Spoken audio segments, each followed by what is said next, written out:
Hi, welcome to You Can Talk. My name is Ruth Finney, and I'm so very glad you clicked here because this is the channel you've been looking for. A channel solely dedicated to helping you talk your way to healthier relationships. If you're married or dating, if you have some level of family or friends or people you work with, then somewhere in at least one of these areas, I know you've struggled with communication. If you're ready to experience some real change with your relationships and you're willing to put some simple principles into practice, become a talker, subscribe to You Can Talk, and walk with me through the user's manual as we discover some revelations in communication that you can incorporate into your life. Here, we will tackle some of the most common and challenging issues we all face so you can learn to talk your way to healthier relationships. In today's episode, I'll be discussing how to communicate in love with the seemingly unlovable. I must admit, there are times where I wish I could live in a world with all the people I love and enjoy being around. People I share the same world vision and life philosophies and family values, and people who I just find interesting, who inspire me and encourage me, or simply know how to love on me and make me laugh. I mean, seriously, who wouldn't want to live in that kind of world? But when I think a little further, I realize that living in that kind of world wouldn't stretch me to think or move or act beyond the things I'm comfortable with. And that kind of world wouldn't allow me to fully understand the depths of my purpose in being here. I would not have discovered many of the creative and unlimited abilities of my mind, and it wouldn't allow me to understand the complexities and fragile nature of our humanity. So what does all that mean? Well, if I'm honest with myself, it means that it's often the people that I disagree with the most that stretch me to think beyond what I know or am comfortable with. It's the people who've hurt me the deepest that cause me to exercise forgiveness in ways that have challenged me to my core. It's the people who've tried to devalue me that have helped me to accept who God created me to be. They teach me how to stand up for myself and find my own worthiness. It's the people who told me that I could never and should never and would never that caused me to push past my own boundaries. It's the people who've disgusted me that have helped me to appreciate the goodness of others. And it's the people who frustrate me that help me to realize that you have to want more for your own life. And I can only control my own life decisions. And it's been those who constantly irritate me that have taught me how to find inner peace. And it's those who've offended me or lied on me that have taught me how to lean on God. And it's those who've angered me that have taught me how to release that which could potentially cause me to be bitter or vengeful, and have helped me to appreciate walking in the freedom and grace of God's love. The bottom line is, it's easy to place conditions on love, giving it only when we feel it's deserved, and even easier to ignore people, speaking only to those we feel are worthy to even be spoken to. My preferred method is usually avoidance. If I don't have to see you, then I don't have to speak to you. But even in that, God has a funny way of allowing that unplanned and often unavoidable encounter. Maybe it's a family reunion or a funeral, a run-in at the grocery store, a friend's birthday party, or even a company gathering. Whatever the situation, now they're front and center. And because we're subscribers of You Can Talk, rather than ignore, avoid, or make negative statements, we'll take a moment to think through the talk principles we've learned. Tame the tongue, approach with compassion, listen deeply, and knock down barriers. Then we'll attempt to bust through this barrier of communication with this seemingly unlovable person. Now, before we get started, let's refer to our user's manual and see what the manufacturer has to say regarding how we are to treat the seemingly unlovable. In Romans chapter 12, verses 12 through 18, it says, "Rejoice in hope, be patient in tribulation, and be constant in prayer." Contribute to the needs of the saints and seek to show hospitality. Bless those who persecute you. Bless them and do not curse them. Rejoice with those who rejoice. Weep with those who weep. Live in harmony with one another, and do not be haughty, meaning high and mighty, but associate with the lowly, considering yourselves as one body. Never be wise in your own sight, thinking only you know what's best. Repay no one evil for evil, but give thought to do what is honorable in the sight of all. If possible, so far as it depends on you, live peaceably with all. So now that we've taken a moment to accept the situation that this encounter is likely to happen, we've gathered our thoughts and referred to our user's manual, we're prepared the next time we're confronted with the seemingly unlovable. We will choose to speak to them. Our words and responses will be respectful and kind rather than bitter and vengeful. We will not repay evil for evil because we know that this encounter is happening for God to use for our good. So what does that look like in person? Well, let's go through a few scenarios and knock down some barriers with our communication. You're at a family reunion and a family member who always makes insulting comments about how you look comes up to you and says, looks like you're putting on some weight. Well, we can say, yes, I'm not surprised you noticed, but I can't complain because I have been living pretty good here lately. Or if they say in a sexual manner, you sure are looking nice in that outfit, you can say, thanks, but you're not the first to notice. Everyone has been complimenting me on it. These types of responses remove the power of negative intention that people try to put on you by making you feel uncomfortable.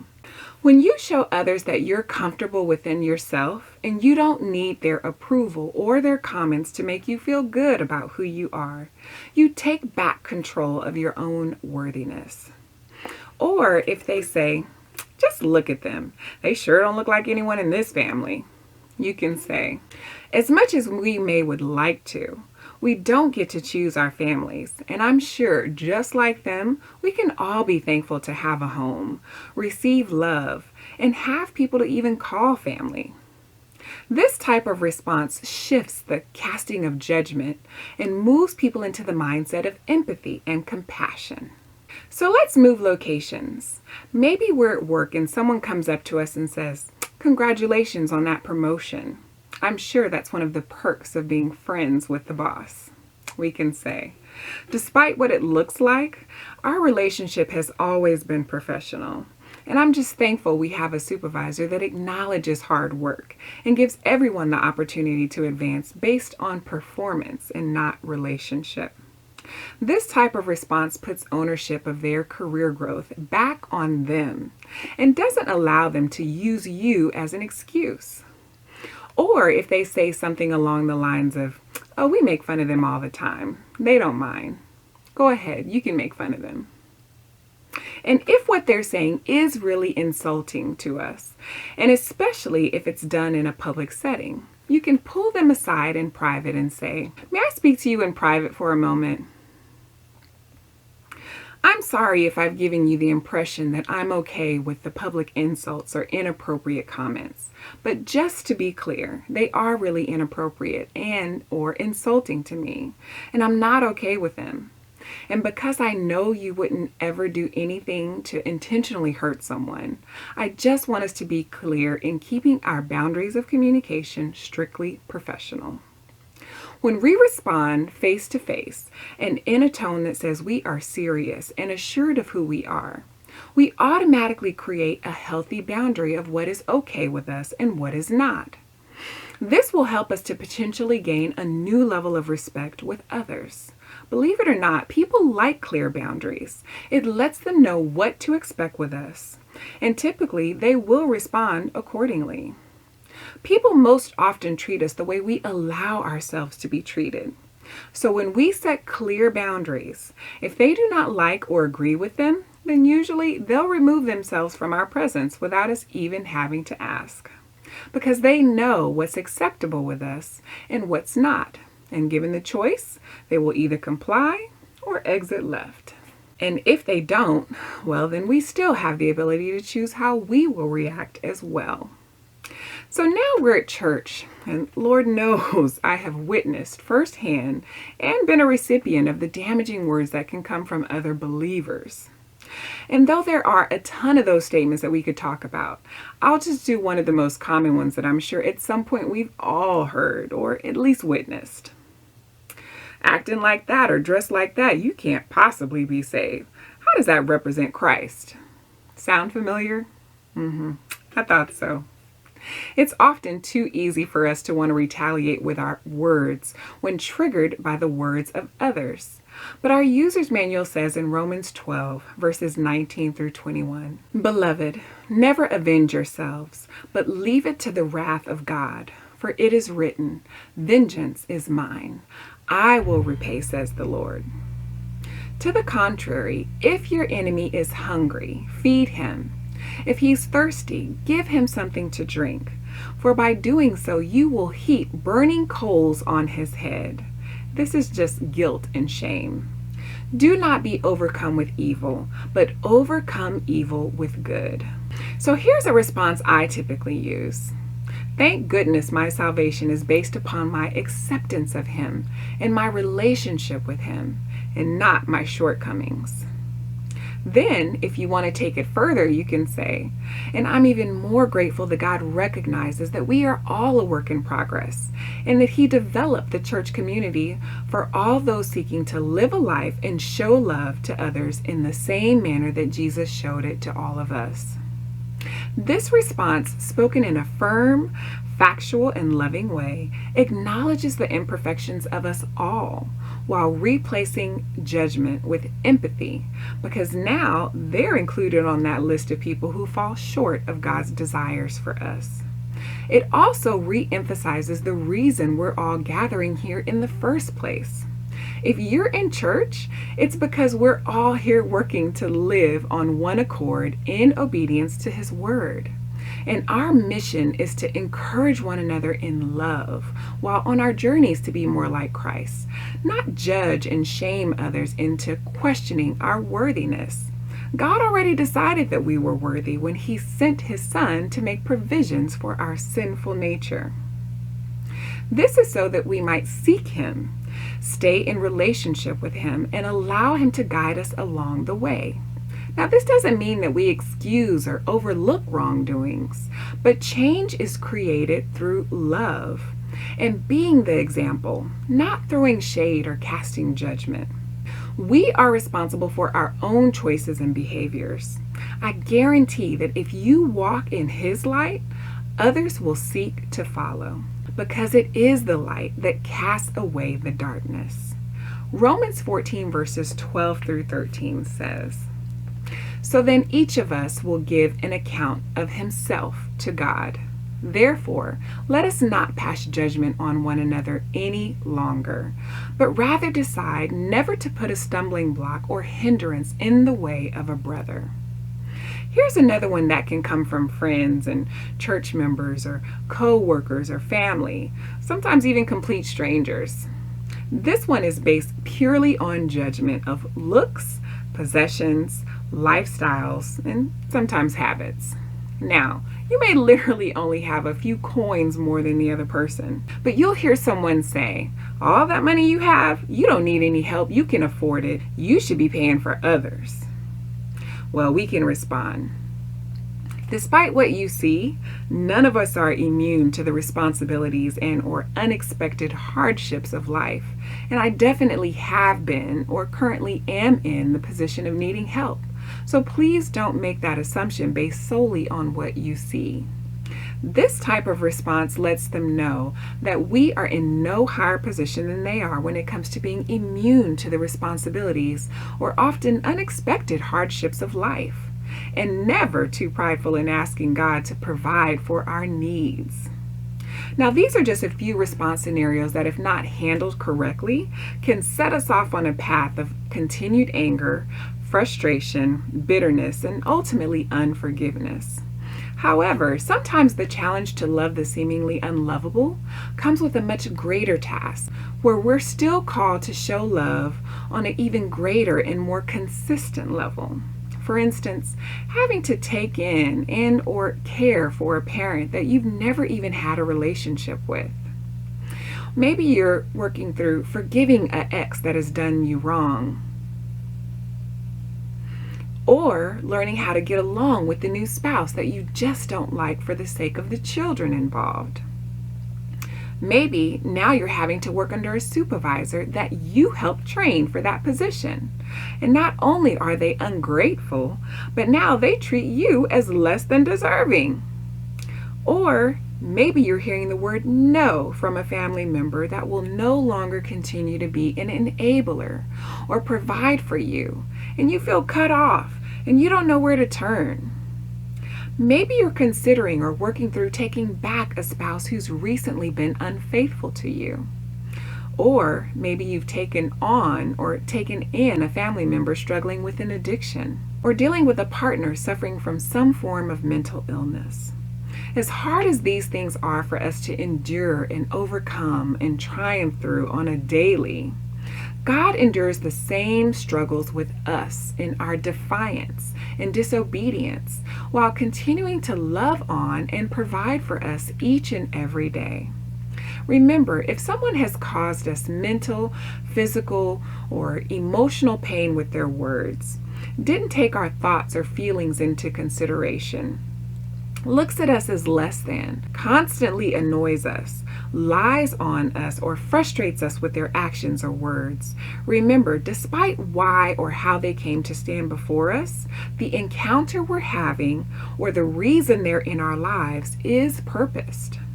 Proverbs 19:21 says, "Many are the plans in a person's heart, but it's the Lord's purpose that prevails." Maybe it's a lesson in patience. Maybe it's an exercise of forgiveness. Maybe our perseverance is about to be stretched, or a new level of strength is about to be revealed. But ultimately, the manufacturer always wants us to understand and practice unconditional love. This is the same type of love Jesus has for us and exemplified when he chose to die for our sins. And it's the same type of love he wants us to give one another. John 13:34 says, "A new commandment I give you, that you also are to love one another." The challenge to communicate in love with the seemingly unlovable is what has kept me humble, because I realize I cannot do it on my own. The change I want to see in my relationships starts with me. I have to filter my eyes and my mouth through the strainer of God's Word and learn to see others the way God sees them if I'm striving to do better and live better and love better.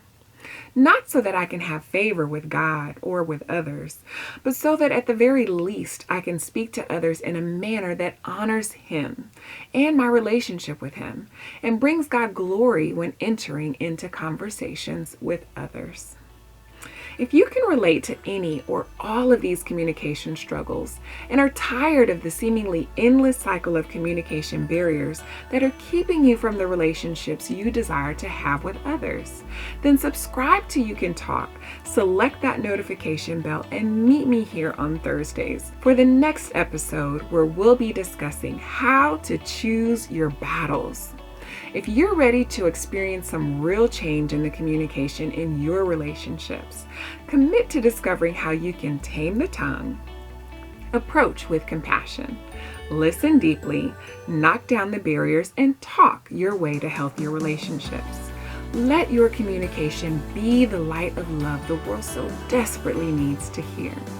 Leave a comment below and let me know what will be your tip of the week or talk-inspired practice that you're willing to commit to working on. Tell me, how will you choose to love the seemingly unlovable? Maybe by speaking to those you typically avoid, changing your responses to be more respectful and kind rather than bitter and vengeful. Maybe this week you'll stop throwing shade or casting judgment. Try not to make others feel less than or unworthy. Or maybe you'll simply work on learning to see the person the way God sees them. Whatever it is, I am rooting for you and praying for you because you can talk your way to healthier relationships. Thanks for watching, and if you would, please like and share this video. And I'll see you here next Thursday.